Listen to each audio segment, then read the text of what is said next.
So hello everyone, welcome back to my channel.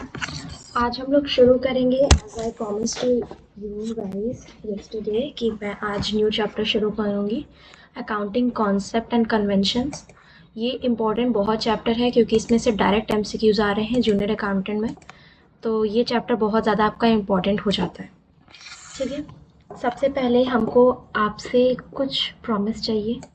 पहला promise, first promise ये करना है आपको। पहला प्रॉमिस ये करना है कि इस वीडियो को लास्ट तक देखना है, इस वीडियो को कंप्लीट देखना है, कंप्लीट देखना है आपको। एंड इस वीडियो के लास्ट में एक एमसीक्यू सेक्शन भी है जो मैं पढ़ाऊंगी, उसी से रिलेटेड एमसीक्यू है। एंड देन उसके बाद प्रीवियस ईयर क्वेश्चंस हैं, पीवाईक्यू क्वेश्चंस हैं। और उसके बाद जब आप इस वीडियो को देख लोगे, आप इसको रिवाइज कर लोगे, एमसीक्यू सॉल्व कर लोगे और पीवाईक्यू कर लोगे, उसके बाद मैं आपको मॉक करवाऊंगी। तो आपको इसमें पेशेंस के साथ बने रहना है। जैसे जैसे मैं कह रही हूँ वैसे वैसे आपको इसको फॉलो करना है।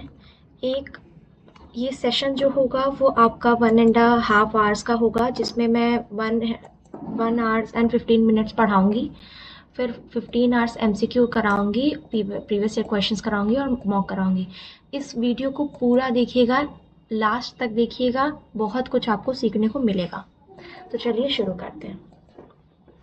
अकाउंटिंग कॉन्सेप्ट एंड कन्वेंशंस क्या होता है? अकाउंटिंग कॉन्सेप्ट का मतलब क्या होता है? पहली बात तो अकाउंटिंग का मतलब हम लोग सीखेंगे। अकाउंटिंग का मीनिंग क्या होता है? अकाउंटिंग का मीनिंग क्या होता है? अकाउंटिंग मीन्स होता है प्रोसेस। अकाउंटिंग एक तरीके का प्रोसेस है जिसमें हम लोग आइडेंटिफाई करते हैं। आप फाइनेंशियल इन्फॉर्मेशन जैसे कि ट्रांजैक्शंस हो गए आपके, ठीक है, ट्रांजैक्शंस हो गए, उनको हम लोग आइडेंटिफाई करते हैं, रिकॉर्ड करते हैं, क्लासीफाइंग करते हैं और कम्युनिकेट करते हैं। आइडेंटिफाई करते हैं, रिकॉर्ड करते हैं, क्लासीफाई करते हैं और कम्युनिकेट करते हैं।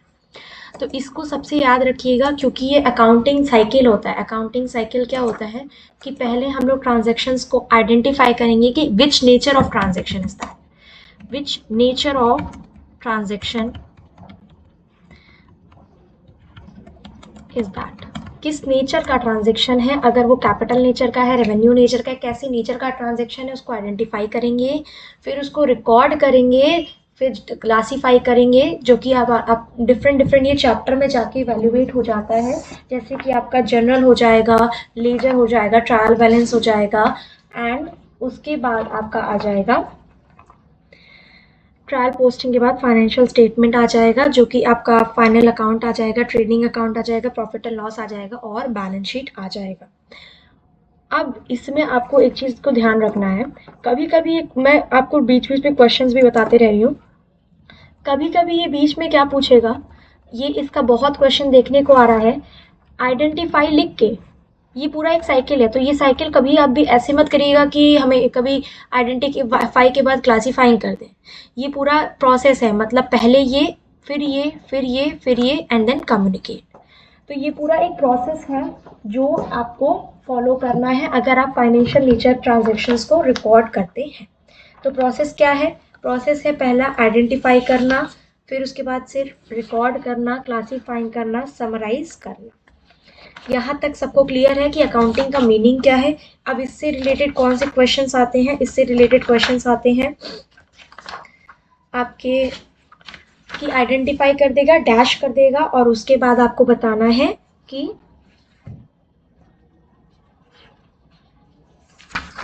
इसके बाद क्या आएगा।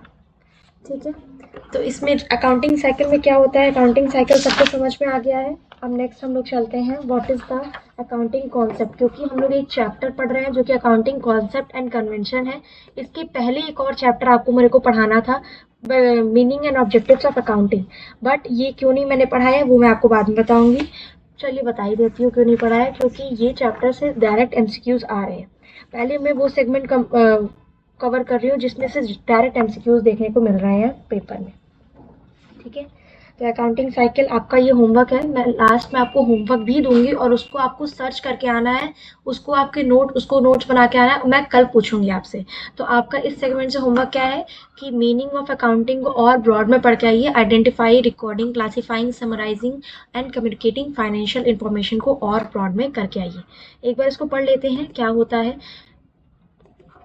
Accounting is the process of identifying, recording, classifying, summarizing, and communicating financial information of the business to users such as owner, management, credit and government। अब इसमें एक और क्वेश्चन पूछता है, बहुत इंपॉर्टेंट क्वेश्चन है कि यहाँ पे पार्टीज की बात की गई, जैसे आपने यहाँ पे पढ़ा ना owner, management, creditors and government. So there is two types of parties. कितने टाइप्स के पार्टी होते हैं? दो टाइप के पार्टीज होते हैं। पहला होता है इंटरनल एंड दूसरा होता है एक्सटर्नल। इंटरनल और एक्सटर्नल दो तरीके के पार्टीज होते हैं। इंटरनल में कौन कौन इंक्लूड होते हैं, एक्सटर्नल में कौन कौन इंक्लूड होते हैं? इंटरनल में मैं शॉर्ट में बता दे रही हूँ। इंटरनल में जो कि आपके बिजनेस के अंदर के लोग होते हैं और एक्सटर्नल जो कि बिजनेस के बाहर के लोग होते हैं।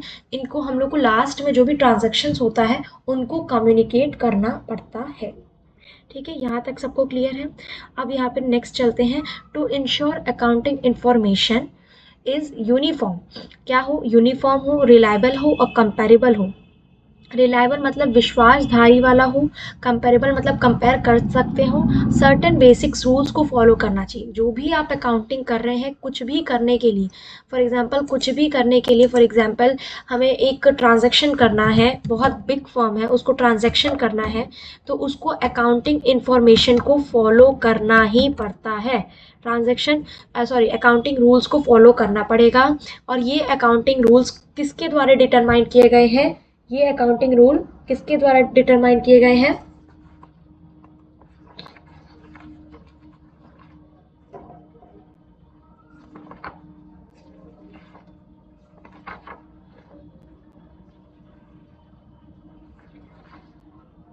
परफेक्ट। अब मेरी आवाज आ रही है आपको?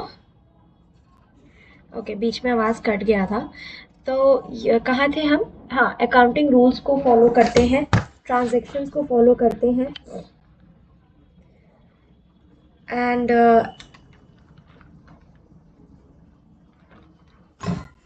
इसी में इंक्लूडेड होता है accounting concept and convention. Accounting concept क्या होता है? अकाउंटिंग कॉन्सेप्ट और कन्वेंशन दोनों अलग अलग चीज़ें होती हैं, यही पूरा चैप्टर है। तो बेसिक मीनिंग समझ में आ गया अकाउंटिंग क्या होता है। आगे हम इसका पढ़ रहे हैं अकाउंटिंग कॉन्सेप्ट। अब अकाउंटिंग कॉन्सेप्ट क्या होता है? Accounting concepts are the basic assumptions on which entire accounting system is based। वो ऐसे assumptions होते हैं जिसपे पूरे accounting system based होते हैं। ये एक फाउंडेशन होते हैं कि हम लोग रिकॉर्ड कर सके बिजनेस के ट्रांजेक्शन्स को। अब यहाँ से आपका अकाउंटिंग कॉन्सेप्ट शुरू होता है। ठीक है, यहाँ से आपका अकाउंटिंग कॉन्सेप्ट शुरू होता है। तो यहाँ तक अच्छे से पेशेंस के साथ पढ़िएगा और इसको समझने की कोशिश करिएगा कि क्या है ये, कैसे है। चलिए, सबसे पहले शुरू करते हैं business entity concept. Business entity concept क्या होता है? बिजनेस एंटिटी कॉन्सेप्ट का मतलब ये होता है कि इसमें हम लोग ऐसे सोचते हैं कि बिजनेस से सेपरेट है उसका ओनर।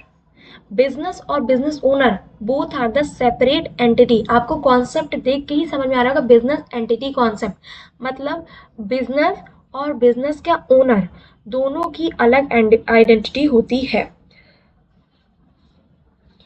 ठीक है, इसको एक बार पढ़ लेते हैं। The business is treated as separate from its owner मतलब बिजनेस और बिजनेस ओनर दोनों अलग अलग होंगे। Personal transaction of the owner is not mixed with business transaction. Business transaction से मिक्स नहीं होगा पर्सनल ट्रांजेक्शन ओनर का। एग्जाम्पल हम लोग लेते हैं, इसमें सबसे बेस्ट एग्जाम्पल और बहुत बार एग्जाम में पूछा जाने वाला है ड्रॉइंग। जैसे कि इसको पढ़िए क्या लिखा है। If the owner withdraws 10,000 rupees for the personal use it is treated as drawing not a business expenses. मतलब ड्रॉइंग एक टर्म होता है, ड्रॉइंग वो टर्म होता है कि मान लीजिए आपका बिजनेस है, आपको अपने पर्सनल खर्चे के लिए 10,000 रुपये चाहिए होगा। तो 10,000 रुपये चाहिए है तो आप उसको बिजनेस से ले रहे हैं, तो वो बिजनेस के खाते में 10,000 रुपये माइनस शो करेगा। वो माइनस कहाँ शो करेगा कि आपने बिजनेस से पैसा लिया है, तो वो ड्रॉइंग हो गया। इसकी इंपॉर्टेंस क्या है? showing true financial position, avoid the confusion between personal and business records। showing मतलब true financial position मतलब कि एक सही financial position शो करता है और पर्सनल और बिजनेस के रिकॉर्ड को दोनों को अलग अलग शो करता है, जिसकी वजह से कंफ्यूजन नहीं होता है। ये कॉन्सेप्ट इम्पॉर्टेंट है। जो कॉन्सेप्ट इम्पॉर्टेंट है मैं उसको येलो कलर से हाईलाइट लास्ट में कर दूंगी, ठीक है। नेक्स्ट चलते हैं, money measurement concept. Money measurement concept क्या होता है? Only transaction that can be expressed in monetary terms. अच्छा, इसमें ये बोला जाता है कि वो ही ट्रांजेक्शन को सिर्फ हमको शो करना है जो कि मोनेटरी टर्म्स में रिकॉर्ड होते हैं। नॉन मोनेटरी ट्रांजेक्शन्स को हमको इग्नोर करना है। अब क्वेश्चन पूछता है इसमें ये है कि कौन सा ऐसा कॉन्सेप्ट है जिसमें हमको नॉन मोनेटरी ट्रांजेक्शन्स को इग्नोर करना रहता है, तो वो आपका हो जाएगा मनी मेजरमेंट कॉन्सेप्ट। इसका एग्जाम्पल क्या है? परचेज ऑफ मशीनरी ये रिकॉर्ड होगा, एम्प्लॉय की ऑनेस्टी रिकॉर्ड नहीं होगी। इसकी लिमिटेशंस क्या है? Important qualitative factors are not showing in account. Qualitative factors क्या होते हैं? जिस जो क्वालिटी को शो करते हैं, जो भी क्वालिटी को which shows the quality which shows the quality, जैसे कि आपका एम्प्लॉय की ऑनेस्टी और आपका हो जाएगा, बस आपका एम्प्लॉय की ऑनेस्टी, और भी बहुत सारे एग्जांपल्स हैं जो कि क्वालिटी को शो करते हैं। ओके, नेक्स्ट आपका है going concern concept. Going concern concept बहुत इंपॉर्टेंट कॉन्सेप्ट है। इसमें ये सोचा जाता है, इसमें हम लोग ये अज्यूम करते हैं, what we have use in this concept, the term is assumed. Assume करते हैं मतलब ये हम मानते हैं, ये हम सोचते हैं कि जो मेरा बिजनेस है वो कंटिन्यू रहेगा लॉन्ग टाइम पीरियड के लिए, ठीक है। Assets are recorded at a cost not a market value. यहाँ पे एसेट रिकॉर्ड होगा कॉस्ट पे, ना ही कि मार्केट वैल्यूज में। इसके एग्जांपल्स क्या है कि हमने एक बिल्डिंग खरीदा 10 लाख रुपए का, उसको रिकॉर्ड करेंगे eight a cost even its market value is change. मान लीजिए अभी मैंने जो बिल्डिंग खरीदा वो 10 लाख की है, इन फ्यूचर उसका प्राइस बढ़ गया 12 लाख में, तो आप कौन से प्राइस को रिकॉर्ड करेंगे? मार्केट प्राइस को कि कॉस्ट प्राइस को? तो हम इसमें रिकॉर्ड करेंगे कॉस्ट प्राइस को। यहाँ तक सब कुछ क्लियर है? कोई कंफ्यूजन है? इसके इम्पोर्टेंस क्या है? इसके इम्पोर्टेंस ये help in depreciation calculating for the long time planning. Depreciation में हेल्प करता है और लॉन्ग टाइम प्लानिंग के लिए कैलकुलेट करने में हेल्प करता है। नेक्स्ट है आपका कॉस्ट कॉन्सेप्ट, जिसको हम लोग हिस्टोरिकल कॉस्ट कॉन्सेप्ट कहते हैं। कॉस्ट कॉन्सेप्ट क्या होता है कि assets are recorded at a original purchase price. जो अभी हमने यहाँ पे पढ़ा ना, assets are recorded at a cost not a market value, यहाँ पे भी वही चीज़ है कि एसेट को रिकॉर्ड करना है eight a original purchase price में, ठीक है। ओरिजिनल परचेज प्राइस में क्या, जैसे कि अगर मार्केट वैल्यू चेंज होगा तो मार्केट वैल्यू के चेंज को इग्नोर करेंगे, हम लोग ओरिजिनल कॉस्ट को ही रिकॉर्ड करेंगे।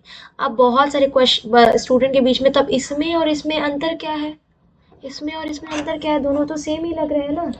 इसमें क्या है, इसमें गोइंग कंसर्न कॉन्सेप्ट में अभी आगे क्वेश्चन पूछेगा। अभी ये दूसरा भी डॉक है, दूसरा भी एक पीपीटी है जिसमें मैंने क्वेश्चन इसका रखा है। इसमें ये पूछा जाएगा, इसमें इस वाले पॉइंट से पूछा जाएगा कि किस कौन से कॉन्सेप्ट में हम ये अज्यूम करते हैं कि हमारा बिजनेस लॉन्ग टाइम पीरियड के लिए ऑपरेट करेगा, कौन से कॉन्सेप्ट में? तो ये लिखेंगे आप गोइंग कंसर्न कॉन्सेप्ट में। और अगर बोलेगा कि कौन से ऐसा कॉन्सेप्ट है जिसमें हम लोग ओरिजिनल परचेज प्राइस को रिकॉर्ड करते हैं, ये टर्म आपको लर्न रखना है, ओरिजिनल परचेज प्राइस को हम लोग रिकॉर्ड करते हैं, then you take the concept of cost concept which is also known as the historical cost concept. Example देख लेते हैं। लैंड को परचेज किया 5 लाख में, वो शो हो रहा है at the same amount even if the values change. मतलब वही कि 5 लाख में खरीदा तो 5 लाख ही शो करेंगे, अगर वैल्यू चेंज हो जाएगा तो कोई फर्क नहीं पड़ता है। यहाँ तक कोई दिक्कत है? यहाँ तक किसी को भी कोई कन्फ्यूजन है तो कमेंट में लिख दीजिएगा, मैं कमेंट पढ़ के आपका रिप्लाई ज़रूर करूँगी, ठीक है। नेक्स्ट, नेक्स्ट है आपका dual expect concept. Dual expect concept, अब देखो आप जूनियर अकाउंटेंट का पेपर देने जा रहे हो, मेरी बात समझो मैं क्या कह रही हूँ। आप किसका पेपर देने जा रहे हो? जूनियर अकाउंटेंट का। तो आप एक एक बात को दिमाग में डाल लो, क्या? Debit is equals to credit. Debit is equals to credit. ये क्या है कि कोई भी ट्रांजैक्शन, एवरी ट्रांजैक्शन, हर एक ट्रांजैक्शन क्या शो करेगा? हर एक ट्रांजैक्शन शो करेगा दो इफेक्ट, पहला क्रेडिट और दूसरा डेबिट। डेबिट अकाउंटिंग इक्वेशन, ये इक्वेशन को लर्न कर लीजिएगा। इस इक्वेशन को और हम क्या कहते हैं? इस इक्वेशन को हम लोग कहते हैं A is equals to, in short में हम लोग ऐसे इसको बोलते हैं, इन शॉर्ट में क्या बोलते हैं? A is equals to L plus C। ठीक है, asset is equals to liability plus capital. Again फिर से बैक आ जा रहे हैं इसमें, ये डुअल एक्सपेक्ट कॉन्सेप्ट में जो ये फॉर्मूला अभी मैंने आपको दिखाया, asset is equals to liability plus capital, इसमें एक बहुत इंपॉर्टेंट चीज़ है। वो इंपॉर्टेंट चीज़ क्या है कि ये वाला जो फॉर्मूला है, इससे आपका आता है, इसको कहते हैं हम लोग अकाउंटिंग इक्वेशन। इसको हम लोग क्या कहते हैं? इसको हम लोग कहते हैं अकाउंटिंग इक्वेशन। ठीक है, जहां पे आपका आता है न्यूमेरिकल। न्यूमेरिकल क्या आएगा कि आपको एसेट की वैल्यू गिवन रहेगी। मान लीजिए एसेट की वैल्यू आपको है 10,000 रुपीज़, सॉरी 10,000 रुपीज़ है, और कैपिटल की वैल्यू दी रहेगी, कैपिटल की वैल्यू 5,000 है। ठीक है, आपको शो करना है कि लायबिलिटी की वैल्यू क्या होगी।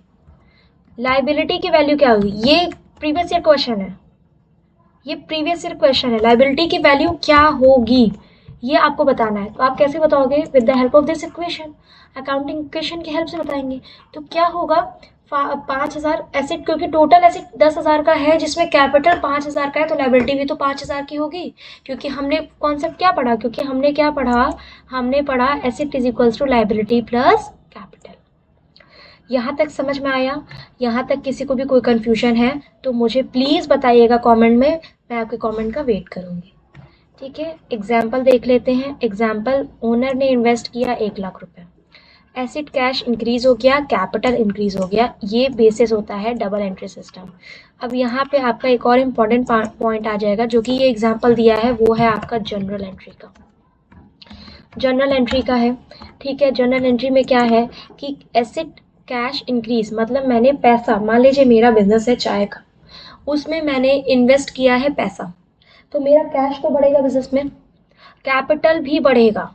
अब बहुत कन्फ्यूजन हो गया, बहुत कन्फ्यूजन हो गया, सही समझ में नहीं आ रहा है, कैश बोल रही है, कैपिटल बोल रही है, कैश क्या होता है, कैपिटल क्या होता है ना। कैपिटल क्या होता है कि मान लीजिए आप जो बिजनेस में पैसा इन्वेस्ट कर दे रहे हैं, ठीक है, वो कैपिटल हो गया।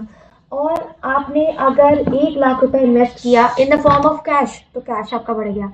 अगर आपने 1,00,000 रुपए इन्वेस्ट कर दिया in the form of asset, मान लीजिए हमने क्या किया, 1,00,000 रुपए अपने, मेरा चाय का बिजनेस था, मैंने 1,00,000 रुपए का टेंडर खरीद लिया, मैंने 1,00,000 रुपए की अपनी दुकान बना ली चाय की बड़ी सी, तो वो क्या मैंने इन्वेस्ट किया एज ए एसेट, तो मेरा एसेट बढ़ गया, कैश बढ़ गया। तो ये आपका जनरल एंट्री का एग्जाम्पल हो जाएगा। ये हमेशा याद रखिएगा, डबल एंट्री सिस्टम का दो अकाउंट, जिसमें दो अकाउंट इफेक्ट करता है, debit is equals to credit, debit और क्रेडिट, तो वो डुअल एक्सपेक्ट कॉन्सेप्ट होता है। यहाँ तक समझ में आ गया? नेक्स्ट चलते हैं accounting period concept. Accounting period concept क्या होता है कि बिजनेस की लाइफ को डिवाइड कर देंगे हम स्मॉल स्मॉल इंटरवल में। अब ये क्यों करते हैं? ये क्यों करते हैं? हम एक देखिए, यहाँ पे बहुत तरीके का बिजनेसेस होते हैं। पहला होता है सोल प्रोप्राइटरशिप,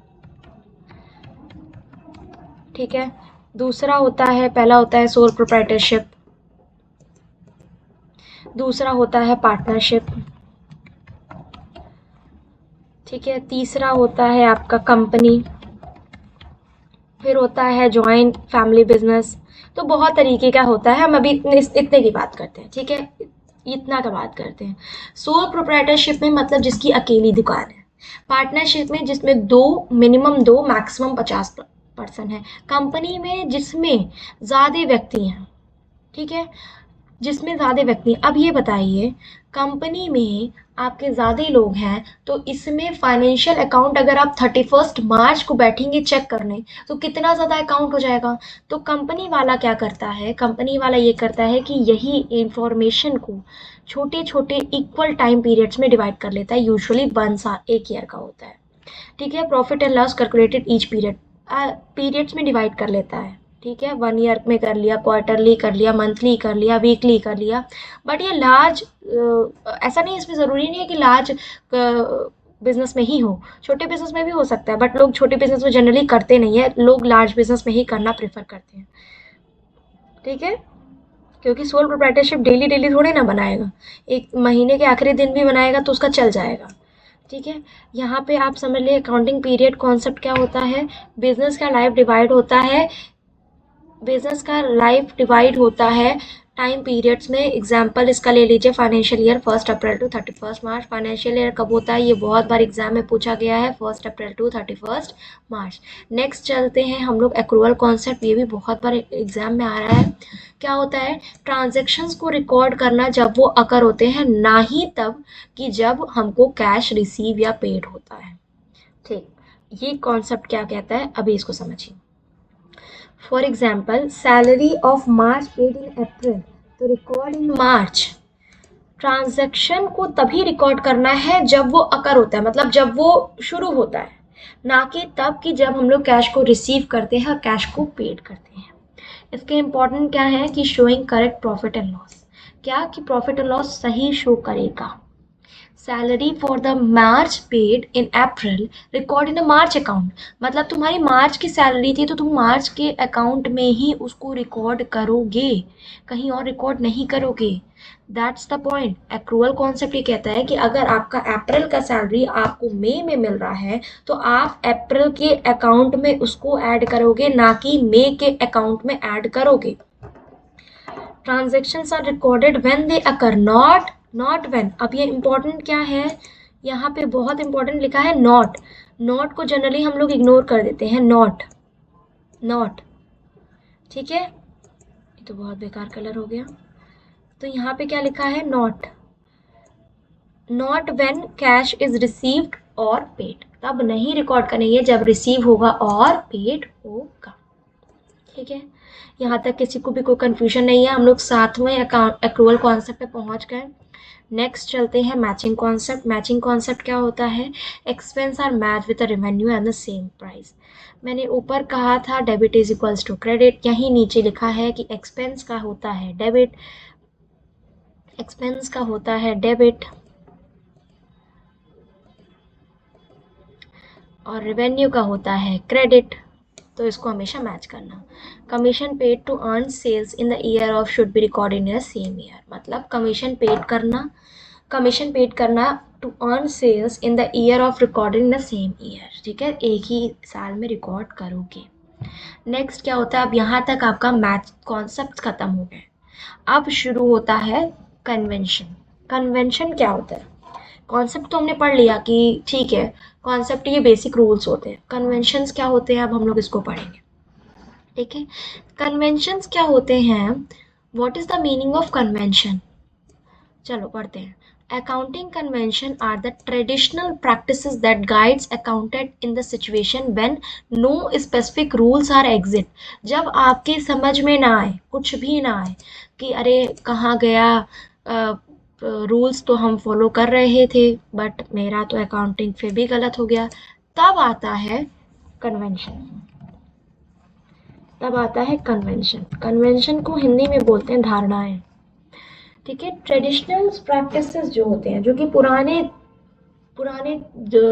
जगह से फॉलो होते जा रहे हैं, पुराने टाइम से फॉलो होते जा रहे हैं, जो भी प्रैक्टिसेस होते हैं। तो accounting convention are the traditions and practices that guides accountant in the situation when no specific rules, जब कोई रूल्स ना हो, स्पेसिफिकली कोई रूल नहीं हो, तब जो आपको गाइड करता है वो आपका आता है कन्वेंशन। अब रूल से तो क्वेश्चंस आ गए, बट जो एग्जामिनर है, एग्जामिनर का फेवरेट टॉपिक है ये, एग्जामिनर का फेवरेट टॉपिक है अकाउंटिंग कन्वेंशन। ठीक है, नेक्स्ट चलते हैं, क्या होता है अब इसमें आ जाता है कन्वेंशन ऑफ कंसिस्टेंसी। कंसिस्टेंसी क्या होता है, आप लोग तो स्टूडेंट, आप लोगों को तो पता ही होगा कंसिस्टेंसी का मीनिंग क्या होता है। Same accounting method should be use year after year to ensure comparability. मतलब आपने एग्जांपल हम बता रहे हैं इसमें, मान लीजिए इसमें आएगा डेप्रिसिएशन का, डेप्रिसिएशन, डेप्रिसिएशन का मतलब क्या होता है कि वैल्यू घटना, किसी एसेट की वैल्यू कम हो जाती है। ठीक है, इसमें दो तरीके के मेथड आते हैं, पहला आता है straight line method, straight line method, और दूसरा आता है आपका रिटन डाउन मेथड।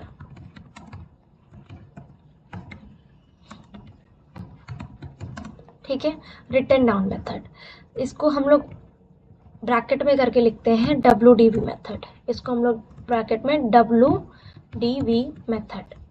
अब इन दोनों में डिफरेंस क्या होता है, स्ट्रेट लाइन मेथड क्या होता है और रिटन डाउन मेथड क्या होता है। स्ट्रेट, इसमें क्या होता है कि आपका डेप्रीसिएशन, फॉर एग्जांपल डेप्रीसिएशन आपकी वैल्यू थी 10,000 की, आपकी एसेट थी 10,000 की, उसमें डेप्रीसिएशन लगा, ओके मैं इसको सही से लिखती हूँ,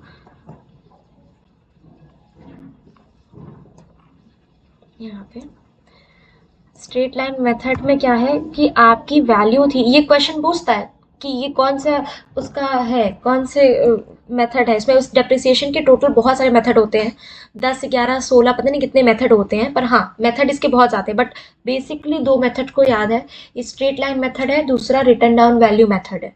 ठीक है, रिटन डाउन वैल्यू मेथड है, स्ट्रेट लाइन में मान लीजिए आपकी एसेट है 10,000 की, एसेट है आपकी 10,000 की, उस पे लगा डेप्रिसिएशन,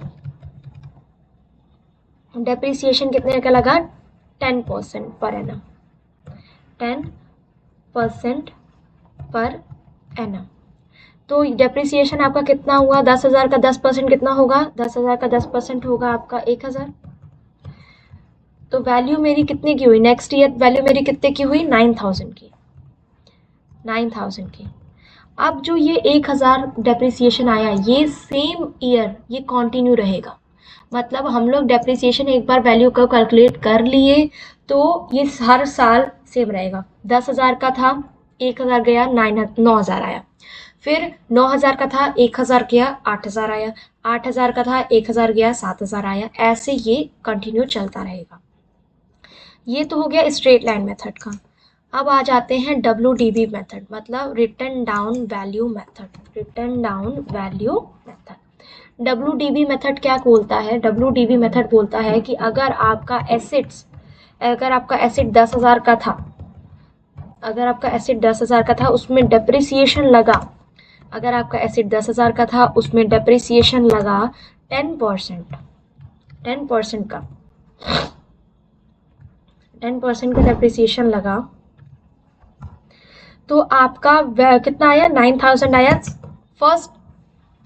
फर्स्ट ईयर का आपका डेप्रिसिएशन 9,000 आया, फर्स्ट ईयर का, फर्स्ट ईयर का आपका डेप्रिसिएशन 9,000 आया, सॉरी हाँ फर्स्ट ईयर का 1,000 आया, और इसका अगर हम लोग देखें, अगर हम लोग इसका देखें तो टोटल डेप्रिसिएशन माइनस करने के बाद कितना आपके पास वैल्यू बचा, वो बचा 9,000। ठीक है, अब हम लोग इस पे क्या करेंगे, अब फिर जो मेरा न्यू वैल्यू आया वो कितना आया, वो मेरा न्यू वैल्यू कितना आया, मेरा 9,000।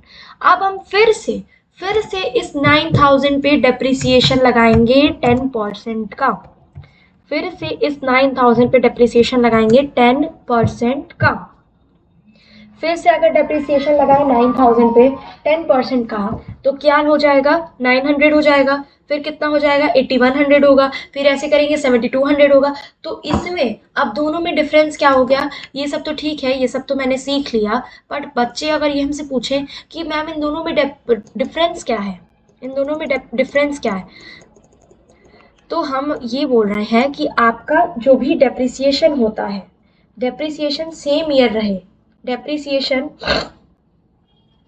सेम ईयर रहे, डेप्रिसिएशन सेम रहे हर साल, वो होता है स्ट्रेट लाइन मेथड में। हर बार नया नया डेप्रिसिएशन की वैल्यू आए तो वो आ जाएगी रिटर्न एंड वैल्यू मेथड में। मतलब ये एग्जामिनर पूछेगा कि कौन सा ऐसा मेथड है डेप्रिसिएशन का in which every year the same amount of depreciation is continue, तो आप क्या टिक करोगे, स्ट्रेट लाइन मेथड। और अगर ये आपसे एग्जामिनर पूछे कि what type of which is the type of depreciation method in which every year the amount of depreciation is changed, तो क्या आएगा आपका, तो आएगा आपका रिटर्न डाउन वैल्यू मेथड। बहुत सारे मेथड होते हैं बट ये ज़्यादा इंपॉर्टेंट है, यही दोनों मेथड्स इंपॉर्टेंट हैं आपके।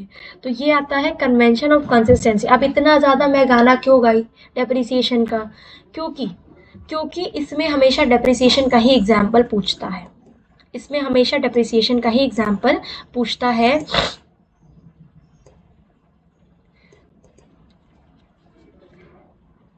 कि आपका कौन सा ऐसा सेम अकाउंटिंग मेथड, जैसे ये अकाउंटिंग का मेथड हुआ ना, straight line method, return down value method, तो ये हमेशा ईयर आफ्टर ईयर चलते रहना चाहिए। मतलब मैंने अगर 2019 में straight line value method use किया, 2020 में स्ट्रेट लाइन वैल्यू मेथड ही यूज़ करूँगी, क्योंकि हमको ईजी रहेगा कि हम कंपेयर कर सके पिछले साल से इस साल का। समझ में आया कन्वेंशन ऑफ कंसिस्टेंसी क्या होती है। If the depreciation charge using straight line method it should be continue in the future years, example है इसका। ठीक है, समझ में आया, यहाँ तक किसी को भी कोई कंफ्यूजन है? अब बहुत इंपॉर्टेंट, इसको डबल स्टार मार्क कर लीजिए, इसको डबल स्टार आप दे दीजिए क्योंकि ये बहुत इंपॉर्टेंट है, इसको हम पूरा येलो कलर से हाईलाइट करते हैं। Convention of conservatism, prudence concept, prudence concept ये बहुत इंपॉर्टेंट है और ये हमेशा आता है एग्जाम में, अक्सर पूछा जाता है प्रूडेंस कॉन्सेप्ट क्या होता है। ठीक है, इसमें हम लोग क्या करते हैं, एंटिसिपेट करते हैं लॉसेस को, ना कि प्रॉफिट को। ये एक इवन इसका लाइन भी है, do not expect profit but provide for loss.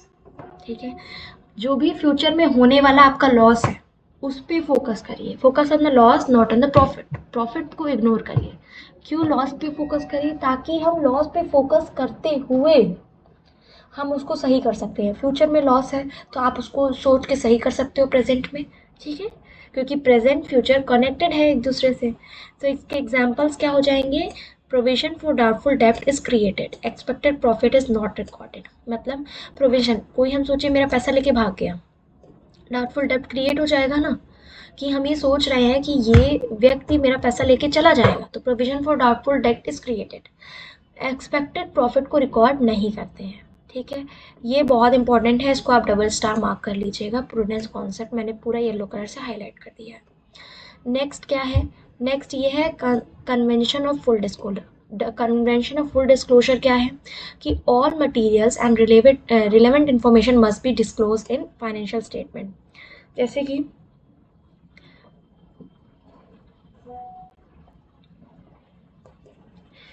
सारे मटेरियल और relevant information must be disclose होना चाहिए इन फाइनेंशियल स्टेटमेंट में। मतलब सारे इन्फॉर्मेशन को आपको शो करना है फाइनेंशियल स्टेटमेंट में, सिंपल सा ये बोल रहा है।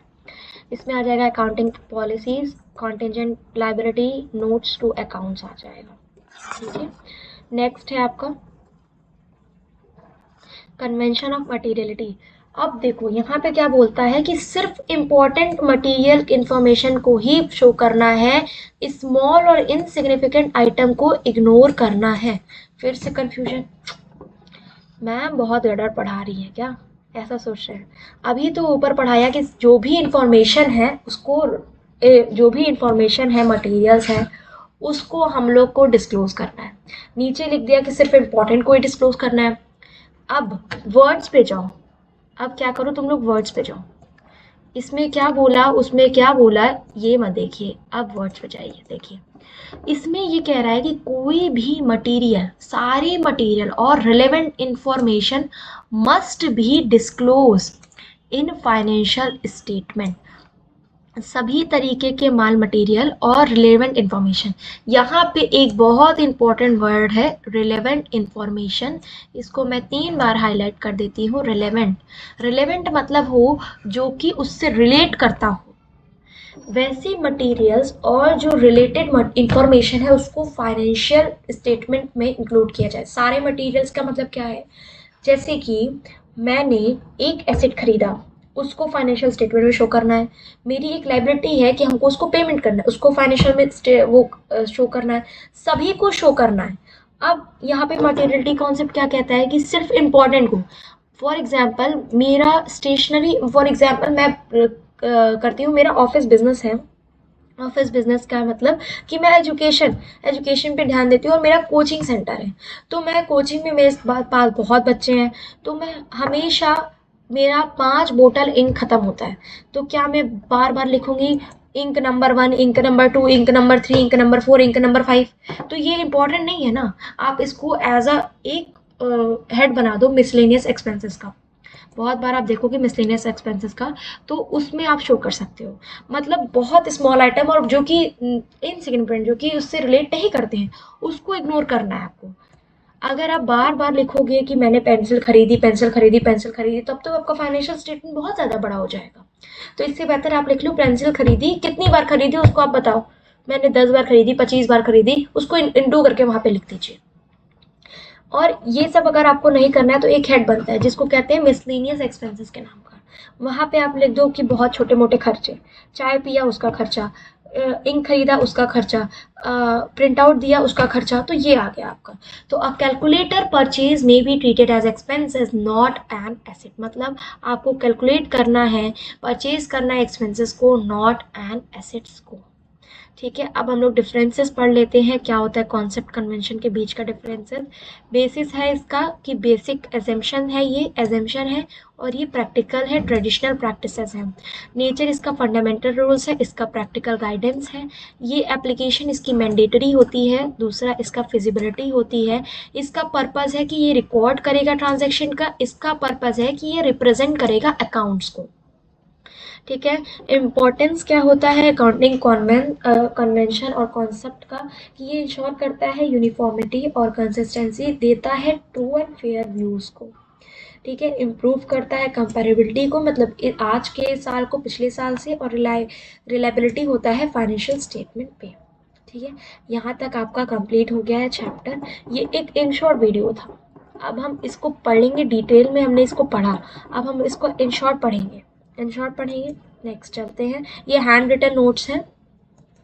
ठीक है, मीनिंग ऑफ अकाउंटिंग कॉन्सेप्ट एक बेसिक रूल्स है, एजम्पशन है, on which the entire accounting system is based. Business entity concept क्या होता है, business and owner are treated as separate entities, business transactions record separately, owner transactions and no business transaction. थोड़ा handwriting खराब है, आप लोग mind मत करिएगा, बट अभी हम लोग फोकस करेंगे एग्जाम पे। फिर होगा money measurement concept. Money measurement concept, only those transactions recorded which is in the money. ये आपका इन शॉर्ट व्यूज है, अभी तो हमने यहाँ पे पढ़ा डिटेल्स में, अब हम यहाँ पे पढ़ रहे हैं इन शॉर्ट व्यूज। ये आपका इन शॉर्ट वीडियो है। ठीक है, तो कहाँ पे थे, मनी मेजरमेंट कॉन्सेप्ट था कि जो मनी में ट्रांजेक्शन रिकॉर्ड होगा। Going concern concept, going concern concept क्या होता है कि आपको एज्यूम करना continue for the long time period, asset को रिकॉर्ड करना, एसेट को रिकॉर्ड करना उसके कॉस्ट पे, ना कि उसके मार्केट वैल्यू पे, इसमें डेप्रिसिएशन आता है। कॉस्ट कॉन्सेप्ट होता है, हिस्टोरिकल कॉस्ट कॉन्सेप्ट होता है। Assets are recorded on the purchase cost not on the market cost. वही जो मैंने पीछे लिखा था उसको डिटेल नोट में कर दिया, बट इसको फॉलो करना, अभी एंड में आपको एक सरप्राइज मिलेगा, कुछ नया मिलेगा इसमें, इसीलिए मैंने ऐड किया। डुअल एक्सपेक्ट कॉन्सेप्ट क्या होता है कि एवरी ट्रांजेक्शन का 2 साइड होता है, debit is equals to credit, asset is equals to liability plus capital होता है। अकाउंटिंग पीरियड कॉन्सेप्ट क्या होता है, life of the business divided into equal intervals में। मैचिंग कॉन्सेप्ट क्या होता है, expense should be match with the related income in the same period. Accrual concept क्या होता है कि ट्रांजेक्शन्स को रिकॉर्ड करना। देखो, transactions are record when they occur, not when they cash paid. देखो, और revenue recognise, realisation concept, revenue record, अब तो ये हमने पढ़ा ही नहीं। देखो, अब हम यहाँ पे पढ़ाते हैं आपको क्या होता है, यहीं पे पढ़ा देते हैं। इसमें क्या है, इसमें आपका है revenue are recorded only when it is earn, not cash receive. Revenue concept होता है, ठीक है, इसको रेवेन्यू रिकॉग्नाइज कॉन्सेप्ट भी कहते हैं। यहाँ पे पढ़ लीजिए, देखिए रेवेन्यू को रिकॉर्ड करना जब वो अर्न हुआ है, ना कि जब हम लोग को कैश रिसीव हुआ है, इसको रेवेन्यू रिकॉग्नाइजेशन कॉन्सेप्ट कहते हैं। गुड्स सोल्ड ऑन क्रेडिट इसका एग्जाम्पल हो जाएगा, और बस goods sold on credit revenue में रिकॉर्ड करना। एज पर AS1, यहाँ पे मैं आपको एक डिटेलिंग ऐड करना के चाहूँगी। एक कॉन्सेप्ट है, एक इम्पॉर्टेंट है, एक बहुत इम्पॉर्टेंट MCQ है। इस पे क्या बोल रहा है, इसमें एग्जामिनर क्या पूछता है, as per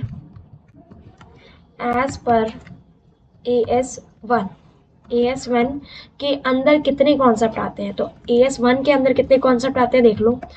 going concern concept, दूसरा आता है, दूसरा आपका क्या आएगा, दूसरा आएगा कंसिस्टेंसी और एक्रूअल कॉन्सेप्ट। दूसरा आ जाएगा कंसिस्टेंसी, तीसरा आएगा एक्रूअल कॉन्सेप्ट।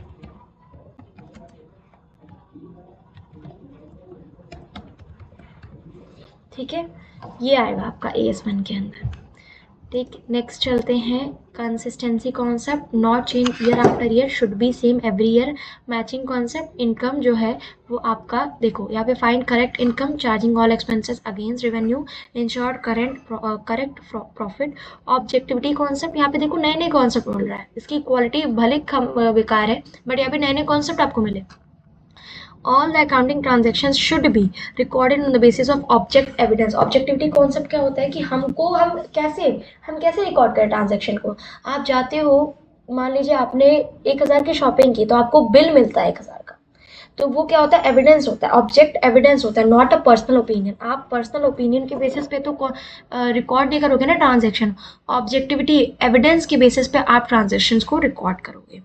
तो विच कॉन्सेप्ट इंश्योर ऑब्जेक्टिविटी, ऑब्जेक्टिविटी को कौन सा कॉन्सेप्ट इंश्योर करता है, वो है आपका मनी मेजरमेंट कॉन्सेप्ट।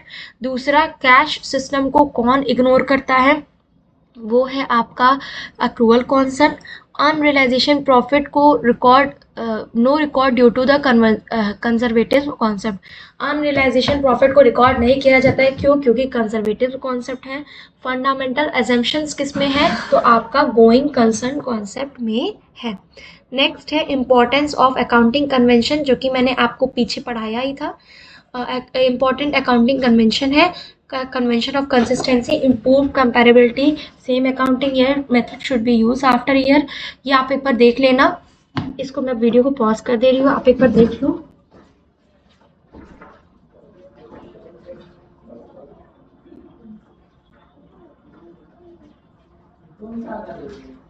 ठीक है, नेक्स्ट चलते हैं, कन्वेंशन ऑफ कंसिस्टेंसी हो गया, कन्वेंशन ऑफ कंजर्वेटिज्म हो गया, कन्वेंशन ऑफ फुल डिस्क्लोजर हो गया, मटेरियलिटी हो गया। अब इन दोनों के बीच का तो मैंने आपको पढ़ाया है। अब यहीं पे वीडियो पॉज करते हैं, आपको एक दिन का टाइम देती हूँ मैं, कल सुबह आपको एक दिन का टाइम देते हैं, आप इसको रिवाइज करिए, और कल सुबह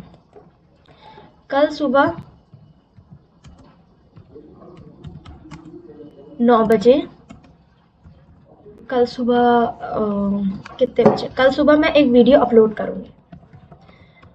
जो आपको समझना है कि वो आपका एक टेस्ट है। जो आज मैंने ये चैप्टर को कंप्लीट किया है, कल सुबह मैं इस चैप्टर पे MCQs वाला PDF को अपलोड करूँगी, जिसमें आपका MCQ है, और क्या है, आपका प्रीवियस ईयर क्वेश्चंस हैं, और जो कि आपका मोस्ट हाई चांस है एग्ज़ाम में आने का, हाई चांसेस है एग्ज़ाम में आने का। ठीक है, आप इसको रिवाइज कर लीजिए।